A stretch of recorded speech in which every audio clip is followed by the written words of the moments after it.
मेरी तो सभी से। Okay, good evening all, welcome to learners academy. Saksham, तो आज रात को आराम से सोच ले, तेरे को किसने बताया था, कल बात करेंगे हम। ठीक है, आराम से आज सोचना कि तेरे को इतना भयानक चीज किसने बता दी, और जिसने भी बताई हो उसको हाथ जोड़ के मेरी तरफ से भी निवेदन है, और तू भी रिक्वेस्ट करना कि भाई मुझसे 10वीं की मैथ्स नहीं हो रही, तो 12वीं की मत पढ़ा मुझे। ठीक है ना, उसको हाथ जोड़ के करबद्ध निवेदन है मेरी तरफ से भी। ठीक है ना, मेरी वीडियो देख के आया हो और उसमें से फिर कॉम्बिनेशन वाला फॉर्मूला निकाल के आया हो, तो वो जो देख के आया हो उसको निवेदन है कि उसको तो मत बता, तू देख ले चाहे से। तू देख रहा था 12th का वीडियो, उसमें भी प्रोबेबिलिटी चैप्टर है, क्या बताऊं, वहां से देख लियो तुमने। चलो एनीवेज, आइए ट्रिग्नोमेट्रिक रेशियो, ये तो हो गया ना कल, ये तो हो गया, सॉरी। तो we are at the final topic of the chapter, yes और नो। वैसे तीसरा जो था टॉपिक वो ये था जो अभी मैंने निकाला था, कॉम्प्लीमेंट्री, ये वाला तीसरा था ना, बट ये आपके ओमिटेड है, तो अभी हम रिवीजन सेशन में उसको नहीं लेंगे, हम आएंगे सीधे ट्रिग्नोमेट्रिक आइडेंटिटीज पे। शुरू करें? ओके, चलो लेट्स स्टार्ट। अब बातें बन, इधर ध्यान दो। ट्रिग्नोमेट्रिक टॉपिक नेम क्या है? Trigonometric identity.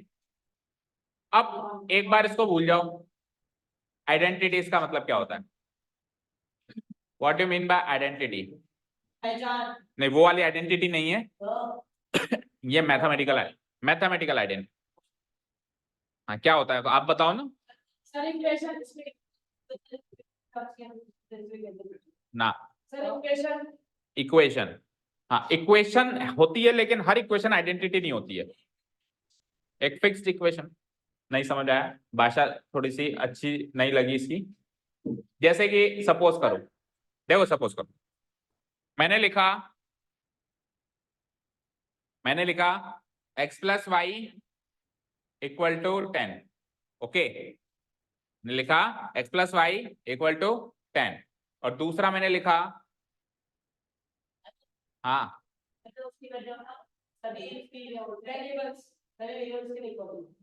सेम। ठीक है, अब जैसे x plus y equal to 10 लिखा, तो मुझे बताओ यहां से x और y की डिफरेंट डिफरेंट वैल्यूज आ सकती है। x की वैल्यू 1 लगाई तो y की 9 आ गई, x की 2 लगाई तो y की 8 आ गई, एंड सो ऑन, ऐसे करके इनफाइनाइट वैल्यूज निकाल सकता हूँ x और y में मैं। तो यहाँ पे x और y की डिफरेंट डिफरेंट वैल्यूज हो रही है, तो ये एक जस्ट एक इक्वेशन है, ये आइडेंटिटी नहीं है। सुनाई दे रहा है मैम? ये जस्ट एक ये जस्ट एक खड़ा हो, चलो दीवार पे। हाँ, अब यहाँ पे ध्यान दो, ये जस्ट एक इक्वेशन है, ये आइडेंटिटी तब बनेगी जब ये x और y की हर एक वैल्यू के लिए जस्टिफाइड हो, हर एक वैल्यू के लिए जस्टिफाइड हो, समझ गए? अब थोड़ा सा डिफरेंट एग्जांपल लेते हैं, इस एग्जांपल से थोड़ा सा पार नहीं पड़ी, तो लेट्स से एक एग्जांपल लेता हूं मैं। जैसे मैंने लिखा है, देखो cos थीटा, ट्रिग्नोमेट्रिक आइडेंटिटी की बात करते हैं ना, मैंने लिखा cos theta equal to 1/2, cos theta equal to, तो यहां पे थीटा की क्या वैल्यूज लगा सकते हो आप? 60। क्या लगा सकते हो? 60। तो ये इक्वेशन है एक तरीके की, और ये इक्वेशन ट्रू कब है? ये इक्वेशन ट्रू कब है? थीटा की वैल्यू 60 के लिए, थीटा की वैल्यू 60 डिग्री के लिए ये इक्वेशन ट्रू है, यस और नो? लेकिन मयंक भाई साहब जिद्दी करते हैं, नहीं साहब मैं 30 डिग्री लगाऊंगा, तो cos 30 की वैल्यू 1/2 होती है क्या? इक्वेशन फॉल्स हो गई। फिर रुद्र जिद करता है, नहीं सर 0 डिग्री भी लगाओ, तो cos 0 की वैल्यू भी हाफ होती है क्या? नहीं। फिर किसी ने कहा 90 भी लगाओ, तो बाकी किसी भी वैल्यू के लिए ट्रू नहीं हो रही बजाय के, तो ये जस्ट एक इक्वेशन है। ओके, अब आइडेंटिटी वो है जो थीटा की हर एक वैल्यू के लिए ट्रू हो जाए, जो थीटा की, आपकी मर्जी हो 0 डिग्री ले लो, आपकी मर्जी हो 30 ले लो, 45 ले लो, 60 ले लो, 90 ले लो, इवन जो हमने नहीं सीखी है वो भी ले लो, जैसे हमने 37 डिग्री थोड़ा ना सीखी है, साइन 37 डिग्री, वो भी ले लो, सबके लिए वो ट्रू हो, उसको कहते हैं आइडेंटिटी। क्या कहते हैं? जैसे हमने सीखा है a प्लस बी का whole square is equal to a square plus 2ab plus b square. Tell me, a और b की मैं जो चाहे वैल्यू ले लूं और वो वैल्यू मैं इधर भी पुटअप करूं, जहां जहां a है वहां a की वैल्यू, जहां जहां b है वहां, तो ये LHS इक्वल टू RHS हमेशा ही होगा। चाहे से a की वैल्यू 5 b की वैल्यू 7 ले लो, चाहे से a की वैल्यू 100 b की वैल्यू 1000 ले लो, चाहे से a की वैल्यू -90 b की वैल्यू +30 ले लो, हर एक वैल्यू के लिए ये जो LHS है RHS के बराबर होता है, इसीलिए इसको आइडेंटिटी कहते हैं। इसलिए इसको, ये a और b की पर्टिकुलर वैल्यू के लिए ट्रू नहीं है, ये a और b की किसी भी वैल्यू के लिए ट्रू है, इसलिए इसको क्या कहते हैं? आइडेंटिटी कहते हैं। और एक आइडेंटिटी में जब ट्रिग्नोमेट्री का हस्तक्षेप हो जाता है या ट्रिग्नोमेट्रिक रेशियो शामिल हो जाती है, इन्वॉल्व हो जाती है LHS पार्ट में RHS पार्ट में, तो उस आइडेंटिटी को कहते हैं ट्रिगोनोमेट्रिक आइडेंटिटी। समझ गए? उस आइडेंटिटी को क्या कहते हैं हम? क्लियर है यहां तक? यहां तक सारी बातें क्लियर है? अब ये ट्रिगोनोमेट्रिक आइडेंटिटी कौन कौन सी है और कितनी है और कौन कौन सी है, उनका यूज कैसे करेंगे, ठीक है? अच्छा जी, शॉर्ट में, बड़े ही शॉर्ट अंदाज में हम डेरिवेशन देखेंगे इसका। सो राइट एंगल ट्रायंगल बना दूं एक, इन केस अगर कोई इस टाइम एब्सेंट हो तो ध्यान से देखो। एक राइट एंगल ट्रायंगल बना दिया है ABC, और इस राइट एंगल कहां है? बी पर। मुझे बताओ, पाइथागोरस थ्योरम सब लगा सकते हैं ना इस पे? तो बोलो किसका स्क्वायर किसके स्क्वायर के बराबर है? AB का। बहुत अच्छे, AB का स्क्वायर प्लस BC का स्क्वायर इक्वल टू AC का स्क्वायर। अब लेट्स से मैं यहाँ पे, मैं इस पूरी इक्वेशन को मैं एंगल ए और एंगल सी में कहीं पर भी थीटा मान लेता हूं एक बार। लेट्स से मैंने थीटा यहाँ मान लिया, इन दोनों पे ही मान सकते हैं, तो उसके अकॉर्डिंग ये अपोजिट साइड, ये हाइपोटेन्यूस जन्मजात से फिक्स है, इसको तो कोई हिला ही नहीं सकता, और बची हुई ये, यहां तक कोई परेशानी, तकलीफ, समस्या? नो। अब सुनो, इस पूरी इक्वेशन को एक एक करके इन तीनों चीजों से डिवाइड करो। एक बार AB के स्क्वायर से कर दो, एक बार BC के स्क्वायर से कर दो, एक बार AC के स्क्वायर से कर दो। जब आप AB के स्क्वायर से करोगे तो पहली ट्रिग्नोमेट्रिक आइडेंटिटी मिल जाएगी, जब आप BC के स्क्वायर से करोगे दूसरी मिल जाएगी, AC के स्क्वायर से करोगे तीसरी मिल जाएगी। करना शुरू करें? चलो, पहली आइडेंटिटी बनाने जा रहे हैं हम। पहले AB के स्क्वायर से डिवाइड कर दूं क्या मैं? तो इट इज लाइक AB के स्क्वायर को AB के स्क्वायर से डिवाइड कर दो, तो it is like AB by AB का होल स्क्वायर। यस और नो? फिर आ जाओ, BC को AB से डिवाइड करना है ना, BC के स्क्वायर को AB के स्क्वायर से डिवाइड करना है, तो BC बाय AB का होल स्क्वायर। और फिर लास्ट में AC बाय AB का, भाई मैं एक इक्वेशन में LHS और RHS दोनों को सेम क्वांटिटी से मल्टीप्लाई या डिवाइड कर सकता हूं। मैंने सारी टर्म्स को AB स्क्वायर से डिवाइड कर दिया। अब आप इधर आइए जरा, AB बाय AB तो क्या हो गया? 1, और 1 का स्क्वायर 1। इधर आओ, BC को AB से डिवाइड करना है, ये BC है एडजेसेंट साइड, AB है अपोजिट साइड। जरा बताओ, कोई एडजेसेंट साइड को अपोजिट साइड से डिवाइड करते हैं तो कौन सा रेशियो बनता है?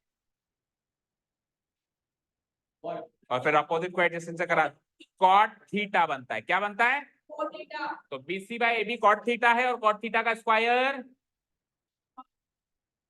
और AC को AB से डिवाइड करो। AC क्या है? AC क्या है? हाइपोटेन्यूस। AC क्या है? हाइपोटेन्यूस। AB क्या है? अपोजिट। तो हाइपोटेन्यूस को अपोजिट से डिवाइड कराएंगे तो कोसेक थीटा बनेगा, उसका स्क्वायर करेंगे तो कोसेक स्क्वायर थीटा बनेगा। ये आपके सामने जो दिख रहा है ये एक तरीके की आइडेंटिटी है। समझ आया? और ये कैसे मिली? AB स्क्वायर से, सबको AB स्क्वायर से डिवाइड करके मिली। समझ गए? ओके, नेक्स्ट आइडेंटिटी हम अब BC स्क्वायर से डिवाइड कर, थोड़ा सा शॉर्ट में चलते हैं। तो AB बाय BC करूंगा। AB कौन है? अपोजिट। BC कौन है? एडजेसेंट। अपोजिट को एडजेसेंट से tan थीटा बनता है। आज टेस्ट हाँ ले लेंगे ना, चलेगा, इधर ही होंगे, कोई खेत में जाके थोड़ा लेंगे। tan स्क्वायर थीटा BC, चलो इधर देखो, BC बाय BC 1, और इधर AC by BC hypotenuse divided by adjacent, क्या होता है? sec theta. तो sec स्क्वायर थीटा। ये जो आप देख रहे हो दूसरे नंबर की आइडेंटिटी है। और तीसरे नंबर की आइडेंटिटी के बारे में बात करते हैं। अब क्या बचा, AC का स्क्वायर, तो सबको AC के स्क्वायर से divide, AB by AC, AB opposite, AC opposite by hypotenuse sine theta होता है, तो sine square theta, sine square theta. Okay, आ जाओ, BC को AC से डिवाइड कराओ, एडजेसेंट को हाइपोटेन्यूज से कराया तो cos थीटा, और cos थीटा का square is cos square theta, and finally AC को AC से कराया तो 1 1। So this is the identity number 3। Okay okay, so ये 3 आइडेंटिटीज पता चल गई। अब इन 3 आइडेंटिटीज से 6 आइडेंटिटीज और पैदा हो सकती है, ठीक है ना? कैसे? जैसे कि ये लास्ट वाली ले लो, sin square theta plus cos square theta equal to 1 है, तो मैं क्या करूंगा, cos स्क्वायर थीटा को उधर भेज दूं, तो sin square theta equal to 1 minus, और अगर मैं cos स्क्वायर थीटा इधर रख के sin स्क्वायर थीटा उधर भेज दूं,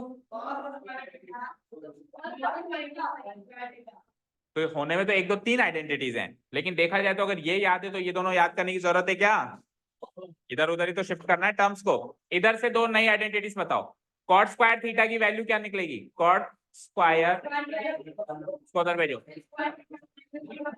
कोसेक स्क्वायर थीटा माइनस 1, और कोसेक स्क्वायर थीटा की तो वैल्यू ऑलरेडी है, तो एक और आइडेंटिटी बन सकती है, कॉट को उधर भेज दो, तो कोसेक स्क्वायर थीटा तो उधर ऑलरेडी है, कॉट स्क्वायर थीटा उधर चला जाएगा तो माइनस और इक्वल टू 1, ये बन गई। इधर आओ, इधर आओ, tan स्क्वायर थीटा की वैल्यू बोलो, -1, और अगर tan स्क्वायर थीटा को उधर भेज दूं तो sec square theta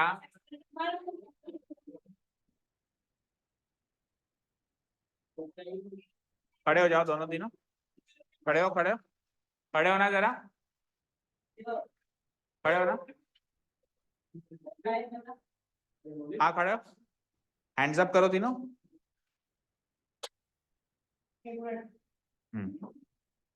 hands up बिल्कुल स्ट्रेट, ठीक है। यहां तक आ गया, यहां तक समझ में आया अच्छे से? तो कहने के लिए 9 आइडेंटिटीज हैं, लेकिन अगर 3 याद करो तो बाकी के 6 डिराइव कर सकते हो। अब ये तो हम अलग अलग तरीकों से आपको याद कर लेगा, जैसे कि आप डिवाइड करके निकालोगे, किसी को देखो इस ग्रुप के अंदर तो आइडेंटिटी लगती है, ये दोनों कोई भी याद नहीं करता, डिराइव कर लेता है ना। इस ग्रुप के अंदर 1 2 3 में से कोई ये वाली याद करके बाकी दो ड्राइव करता है, कोई ये वाली याद करके ये दोनों ड्राइव करता है, ये वाली याद करके ये दोनों ड्राइव करता है, तो सब अपनी अपनी मर्जी से अपनी अपनी पसंद की आइडेंटिटी एक एक ग्रुप में से एक एक याद कर लो, बाकी कर लेंगे। लेकिन मेरा सजेशन सुन लो कि आप नहीं सारी तो याद मत करो, मैं नहीं कहूंगा सारी याद करो, सारी बताए क्या है, अपने आप याद हो जाती क्वेश्चन करते करते। हाँ, 3 कौन कौन सी, सवाल ये 3 कौन कौन सी, 3 कौन कौन सी, तो मैं सजेस्ट करूंगा वो वाली आइडेंटिटी आप याद करेंगे तो आपको जल्दी याद होंगी चीजें, ठीक है? ठीक है, तो अब ये तो पेज हो गया डेरिवेशन, ये तो पेज हो गया डेरिवेशन का। अब नेक्स्ट पेज पे आते हैं, अब लर्निंग टेक्निक की बात करते हैं कि 3 कैसे जल्दी से याद हो। तो मैंने क्या कहा था, ट्रिग्नोमेट्री पूरा का पूरा चैप्टर इस चार्ट में समाया हुआ है, और साइन के नीचे इस साल की ट्रिग्नोमेट्री, तो अगर ये चार्ट हमारे माइंड में क्लियर है किसके सामने क्या है किसके नीचे क्या है, तो पूरी इस साल की ट्रिग्नोमेट्री तो इसके अंदर समाई हुई। अब इसी से अपन आइडेंटिटी बनाते हैं, बनाए। सबसे पहली चीज तो ये याद रखनी है कि आइडेंटिटी में हमेशा स्क्वायर्स होंगे, आइडेंटिटीज में हमेशा, जैसे आपने सेक पिक किया तो सेक का भी स्क्वायर होगा, आपने 10 पिक किया तो 10 का भी स्क्वायर होगा। क्या हुआ, क्यों हंसी आ रही है? आपके हाथ नीचे कैसे होगा, स्ट्रेट नहीं होते? हाँ, स्ट्रेट नहीं होते, तुम की तरह है, कुत्ते की तुम की तरह जो टेढ़ी की टेढ़ी रहती है, और नहीं है तो फिर सीधे करो, नहीं है तो सीधे करो, स्ट्रेट। हाँ इधर देखो, now we are learning, now we are trying to learn this identities, ठीक है? तो सबसे पहले तो रिलेशन याद करो, किसका किससे रिलेशन है, आइडेंटिटी वाला रिलेशन किसका किससे। अच्छा, पुराना रिलेशन याद है पिछले 2? एक था रेसिप्रोकल रिलेशनशिप, वो किसके किसके था, साइन कोसेक, कोसेक साइन, ठीक है। फिर था कॉम्प्लीमेंट्री, वो किसके साथ, ये पुराने तो 2 याद है ना, ऐसा नहीं नया याद करें तो पुराने भूलें। अब आइडेंटिटी वाला रिलेशन याद करवाते हैं, तो साइन कॉस का आइडेंटिटी वाला रिलेशन है, sec और tan का आइडेंटिटी वाला रिलेशन है, और cot और कोसेक। पहले का किससे पेयर है वो याद हुआ क्या? हुआ, अच्छे से याद हुआ?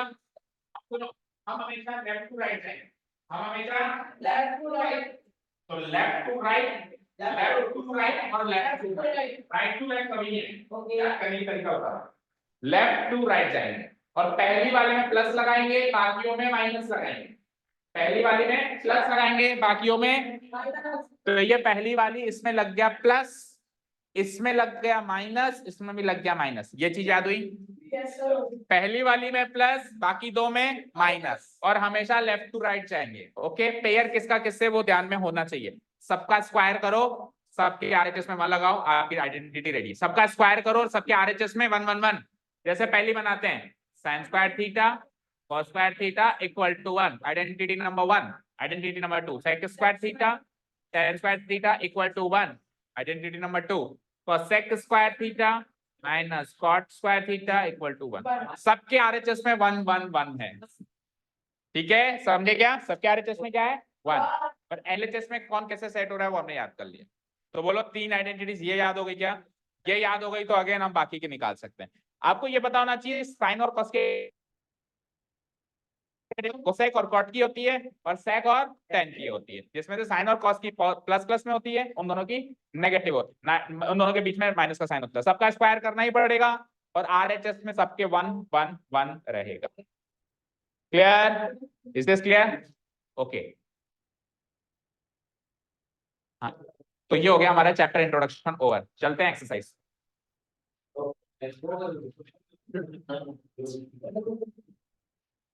एक्सरसाइज नंबर 8.4 के पहले 2 क्वेश्चन देखिए। आप अपने 3 इंपॉर्टेंट चीजें सीखे, एक रेसिप्रोकल रिलेशनशिप, एक कॉम्प्लीमेंट्री एंगल रिलेशनशिप और तीसरा। अब सुनो, कॉम्प्लीमेंट्री एंगल रिलेशनशिप में तो एंगल चेंज हो जाता है एंगल, लेकिन रेसिप्रोकल रिलेशनशिप में एंगल चेंज नहीं होता और आइडेंटिटी में भी एंगल चेंज है। कैसे? ये एक बार एग्जांपल के तौर पे देखो, जैसे साइन कॉस टेन। अब किसी भी एक पेयर में रेसिप्रोकल रिलेशनशिप लगाते हैं तो पता है ना किसका किस, इसका ऐसे इसका ऐसे, तो बोलो किस में लगाऊं? इस पेयर में लगाऊं, इसमें लगाऊं या इसमें? कॉस वाले में, साइन वाले में। तो कैसे लगेगा रेसिप्रोकल रिलेशनशिप? साइन थीटा बराबर 1 बाय कोसेक थीटा, यस और नो? और या फिर कोसेक थीटा बराबर 1 बाय साइन थीटा, ऐसे ही लगेगा। ठीक है, ओके।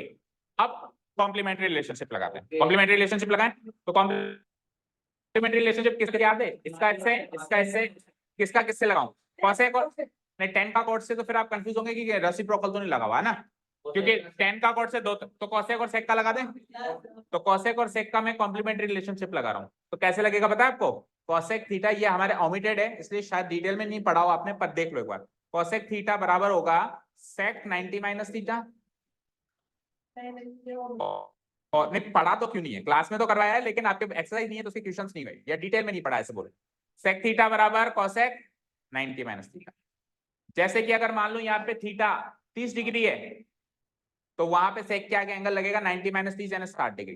तो जो कोसेक 30 डिग्री की वैल्यू है वो सेक 60 डिग्री की वैल्यू है ना?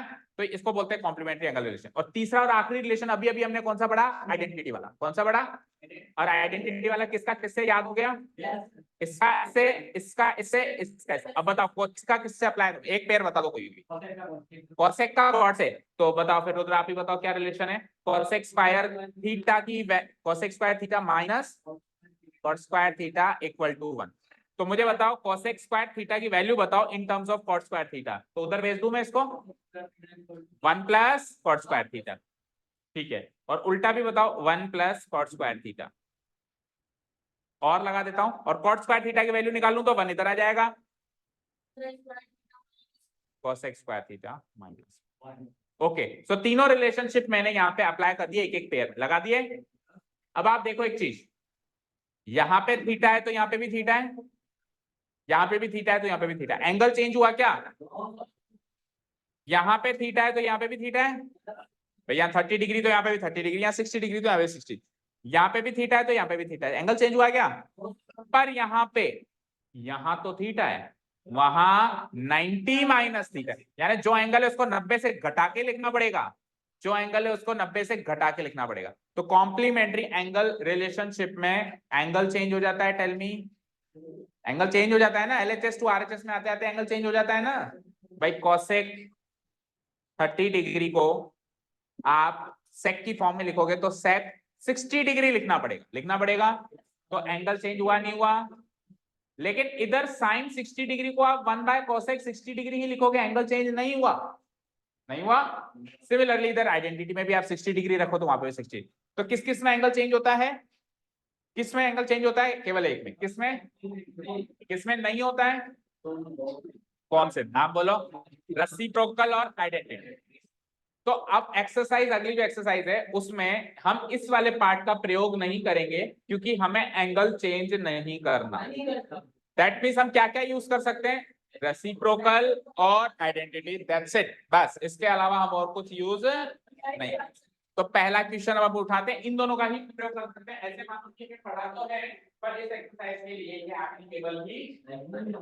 या तो आइडेंटिटी 6 यूज कर 9 यूज कर सकते हैं, या फिर आप ये इस तरीके के रिलेशनशिप कर सकते हैं कि sin cosec cosec sin cos का रेसिप्रोकल sec sec का रेसिप्रोकल cos और tan का रेसिप्रोकल cot और cot का tan। समझ आया? चलो जी, अब आइए क्वेश्चन पे। पहला क्वेश्चन रीड आउट करते हैं।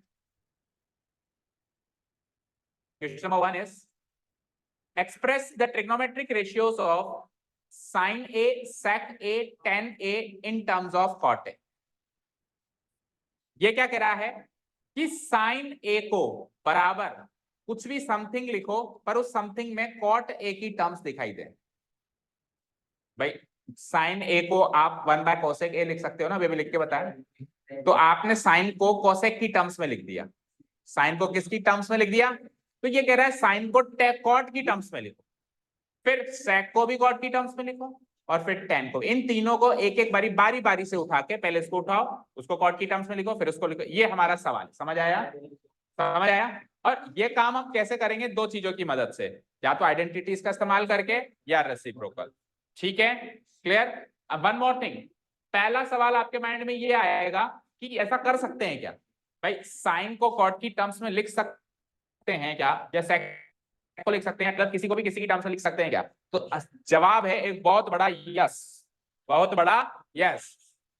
हम कभी भी किसी भी ट्रिग्नोमेट्रिक रेशियो से किसी दूसरे ट्रिग्नोमेट्रिक रेशियो में पहुंच सकते हैं एंगल बिना चेंज किए, रेसिप्रोकल रिलेशनशिप यूज करके और आइडेंटिटीज को यूज करके। कहीं से भी कहीं पे आ सकते हैं, जैसा जैसा हमारी जरूरत होगी। तो शुरू करें अब कामकाज। पहला सवाल है साइन को, मतलब पहले का भी पहला सवाल, 3 सवाल हो गए, फिर मैं 1 का फर्स्ट पार्ट कर रहा हूं। तो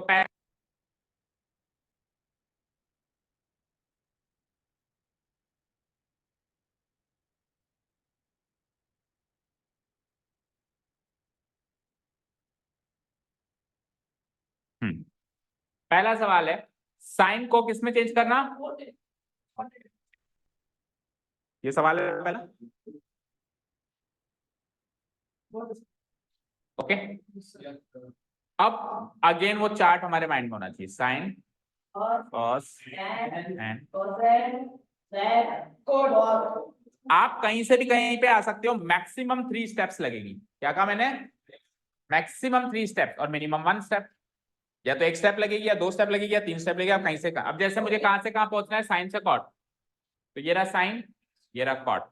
तो मैं कैसे कैसे पहुंचूंगा? मेरे को रिलेशनशिप याद होना चाहिए। तो देखो साइन से कॉसेक रेसिप्रोकल रिलेशनशिप होता है, कॉसेक से कॉट आइडेंटिटी होती है। एक बार रेसिप्रोकल रिलेशनशिप यूज किया और एक बार आइडेंटिटीज यूज करके 2 स्टेप में मैं साइन से कॉस पहुंच गया। और सीक्वेंस भी याद करो, पहले क्या बाद में क्या, पहले रेसिप्रोकल बाद में। ठीक है, तो रेसिप्रोकल रिलेशनशिप यूज करते हुए मैं पहले साइन से कॉसेक में गया, तो साइन ए बराबर 1/cosec लिख सकता हूं। हाँ, इसको चाहो तो इक्वेशन मार्क कर दो, नहीं तो अब cosec a की वैल्यू यहां से भी लिख सकते हैं ना। अगेन इक्वल टू, अब cosec a की वैल्यू लिखनी है मुझे cot की टर्म्स में, cosec से cot में जाना है ना। अब अगर आपको डायरेक्ट याद नहीं है कि root of 1 + cot square a होता है, भाई cosec a root of 1 + cot square a होता है, डायरेक्ट याद नहीं आ रहा, कोई बात नहीं, आप रफली जाके पीछे जाके इसकी आइडेंटिटी लिख दो, cosec square a equal to 1। अब आपको cosec से cot में जाना है, तो जिस जहां पे अभी आप हैं उसको तो रखो LHS में, और जहां आपको जाना है उसको पहुंचा दो RHS में। तो आप क्या करोगे, cosec स्क्वायर ए की वैल्यू निकालोगे, यहाँ से क्या आ जाएगी 1 प्लस, तो यहां से स्क्वायर हटेगा तो वहां रूट लग जाएगा। तो ये लो साहब cosec ए की वैल्यू है, उठा के यहाँ फिट करो, root of 1 plus cot square A. तो ये लो साहब साइन ए की वैल्यू कॉट ए की फॉर्म में है। समझ गए क्या, क्लियर है। वन मोर थिंग, जब आपको साइन को कॉट की फॉर्म में लिखना है तो इस वैल्यू में चाहे कुछ भी हो पर कॉट ए के अलावा दूसरा कोई भी ट्रिग्नोमेट्रिक रेशियो, ऐसा नहीं कि सर इधर कॉट है और ऊपर साइन पड़ा है तो मैंने कहा साइन भी लिया है सर कॉट तो है आपको कॉट चाहिए, ऐसा नहीं, कॉट के अलावा और कोई नहीं चलेगा। कांस्टेंट के 1 2 3 ये कांस्टेंट नंबर्स हो सकते हैं, कॉट के अलावा और कोई दूसरा नहीं दिखाई देना चाहिए, तभी माना जाएगा कि sine in terms of cot में चेंज हो गया, कॉट की फॉर्म में चेंज हो गया, कॉट की टर्म्स में इसकी वैल्यू में। समझ गए? यस। अब इसका दूसरा सवाल क्या है, साइन को किस में चेंज करना है, उसमें सेक को कॉट में चेंज, सेक को कॉट में चेंज करना है, ठीक है फाइन। सेक ए को किस में चेंज करना है, कॉट ए में चेंज करना है, ठीक है। देखते हैं, तो वापस उस चार्ट की तरफ नजर डालेंगे हम। तो अभी हम कहाँ हैं, सेक पे, और जाना कहाँ है, तो कई बार तो ऐसा लगता है कि सर बगल में ही तो है, ऐसे चल जाओ छलांग मार के, नहीं, बगल में जो सबसे बगल में वो कई बार ज्यादा स्टेप्स में सॉल्व होता है। अब देखो सेक से पहले कहाँ जाओगे, और फिर 10 का रेसिप्रोकल, ठीक है। तो रेसिप्रोकल और आइडेंट, हाँ और डबल बार कैसे आएगा, हाँ कॉट डबल बार आ सकता है, अच्छा ये कह रहे हो आप, हाँ इसको भी डिस्कस कर लेते हैं। यहाँ पे कॉट है, अगर ऊपर भी कॉट है चलेगा, कॉट के अलावा कोई और नजर नहीं आता, कॉट 2 बार या 3 बार नजर आया, उसके अलावा और कोई नजर नहीं आना चाहिए, समझ गए, ठीक है ना। इसका ही डाउट है आपको, चलेगा 2 बार या 3 बार भी चलेगा, पर उसके अलावा और कोई नजर नहीं आना चाहिए, ठीक है। हाँ जी, आप दोनों के हाथ, सवाल पूछते हैं तो उसका मतलब थोड़ा कि पनिशमेंट माफ हो जाती है, सवाल पूछना सिंसेरिटी की निशानी थोड़ा ना, नहीं आपने ये पूछ के अपना वो चांसेस गवा दिए, मैं पूछते नहीं तो मैं अपने आप बिठा देता, आप पूछ लिया ना तो अब वापस आप पनिश, चलो देखो समझ गया सब, इधर देखो आपने भी गवा दिए, चलो इधर देखो। पिछली बार क्या था, पिछली बार पहले रेसिप्रोकल बाद में आइडेंटिटी, अब की बार पहले आइडेंटिटी बाद में रेसिप्रोकल। तो सेक और 10 की आइडेंटिटी में रफली जाके लिखता हूं, sec square a minus 10 square a equal to 1 लिख दिया। अब आपको कहां से कहां जाना है, सेक से 10 में जाना है, सेक से 10 में जाना है, तो 10 को उधर भेजना पड़ेगा, जहां अभी आप हैं उसको LHS में, बाकी सबको RHS में। तो अभी आप सेक पे है ना, तो उसको तो रखो LHS में, तो सेक स्क्वायर ए बराबर 1 प्लस 10 स्क्वायर ए, और उसमें फिर क्या हो जाएगा, स्क्वायर हटेगा तो रूट लग जाएगा, तो सेक ए की वैल्यू मिल गई 10 की फॉर्म में, बोलो सेक के बराबर क्या हो गया, रूट ऑफ 1 प्लस 10 स्क्वायर। ये लो साहब 10 तक तो पहुंच गया, आप 10 का रेसिप्रोकल करना है, रेसिप्रोकल तो आप ऑन द गो ही कर सकते हो, बस ये रूट बड़ा लग जाएगा, 1 प्लस 10 ए का रेसिप्रोकल होता है 1 बाय कॉट ए, और उसका स्क्वायर है तो 1 बाय कॉट ए का होल स्क्वायर होगा, तो 1 का स्क्वायर 1 होता है, और कॉट ए का स्क्वायर कॉट स्क्वायर होता है, ठीक है। यही नहीं छोड़ना है, इसको और सॉल्व करना है, एलसीएम लेना है, तो कॉट इसके नीचे कुछ नहीं है तो 1, तो कॉट स्क्वायर है एलसीएम आ जाएगा, कॉट स्क्वायर इंटू 1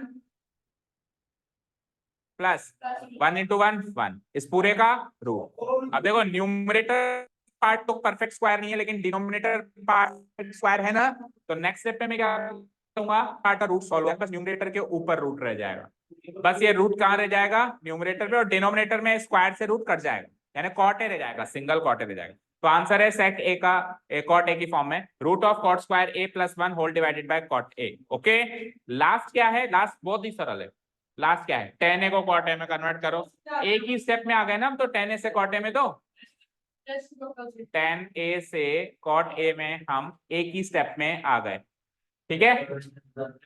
tan ए बराबर 1 बाय कॉट ए, समझ आया। तो हमने 3 रेशियोज को चेंज किया, पहले वाले में 2 स्टेप्स लगे, पहले रेसिप्रोकल बाद में आइडेंटिटी, दूसरे वाले में भी 2 स्टेप्स लगे, पहले आइडेंटिटी बाद में रेसिप्रोकल, और तीसरे वाले में क्या लगा, एक ही स्टेप में हो गया डायरेक्ट रेसिप्रोकल। तो मैक्सिमम 3 स्टेप्स लगेंगी। मैक्सिमम क्या लगेंगी? 3 स्टेप्स। और 3 स्टेप्स आप देख लो, आप अज्यूम करो, सपोज करो साइन से सेक में आना है, 3 स्टेप्स लग जाएंगे। साइन से सेक में आना है तो 3 स्टेप्स कैसे लगेगी, सोचो जरा। 2 ही लग रही है। एक मिनट देखते हैं, साइन से आपको कहाँ जाना है? नहीं, साइन से सेक में तो 2 ही लग रही है ना। साइन से कॉट में आओ, 3 लगेंगी। साइन से कॉट में आओ, देखो, एक तो आइडेंटिटी, फिर रेसिप्रोकल, फिर आइडेंटिटी, 3 हो गई। अरे एक 2 3 ही तो हुई। नहीं, 10 में कह रहा हूं मैं, साइन से 10 में, साइन से 10 में 3 लग रही है। अब देखो, आप साइन से 10 में क्या करोगे? पहले आइडेंटिटी, फिर रेसिप्रोकल, फिर तो कितनी बार आइडेंटिटी यूज करी और कितनी बार रेसिप्रोकल यूज किया? आप ये रास्ता मत चुनो। 3 स्टेप्स में जब भी आप जाओ तो आपके पास हमेशा 2 ऑप्शन रहेंगे। पहला ऑप्शन रहेगा 2 बार आइडेंटिटी 1 बार रेसिप्रोकल, दूसरा ऑप्शन रहेगा 2 बार रेसिप्रोकल 1 बार आइड। तो आप सरल रास्ता चुनो, क्योंकि रेसिप्रोकल करना सरल है आइडेंटिटी से। तो आप 2 बार रेसिप्रोकल करो, 1 बार आइडेंटिटी करो। तो इस रास्ते को छोड़ो, दूसरा रास्ता देखते हैं। तो देखो, साइन कॉस के अलावा कोसेक के पास ही जा सकता है, तो साइन से कोसेक रेसिप्रोकल, कोसेक से cot identity, and again reciprocal. तो इस बार 2 बार रेसिप्रोकल हुआ और 1 बार आइडेंटिटी। समझ आया? साइन से कॉट में आप 2 ही स्टेप में आ जाओगे, साइन से कोसेक, कोसेक से कॉट। ऐसे तो आप फिर लंबा जाना चाहो तो आप हर एक को टच कर सकते हो। आपको साइन से कॉट में आना है ना, आप कॉस है, कोसेक, टेन हर स्टेशन घूम सकते हो, आपकी मर्जी हो तो। पर आपके पास डायरेक्ट बाईपास रोड है, तो आप स्टेशन घूमते हुए क्यों आ रहे हो?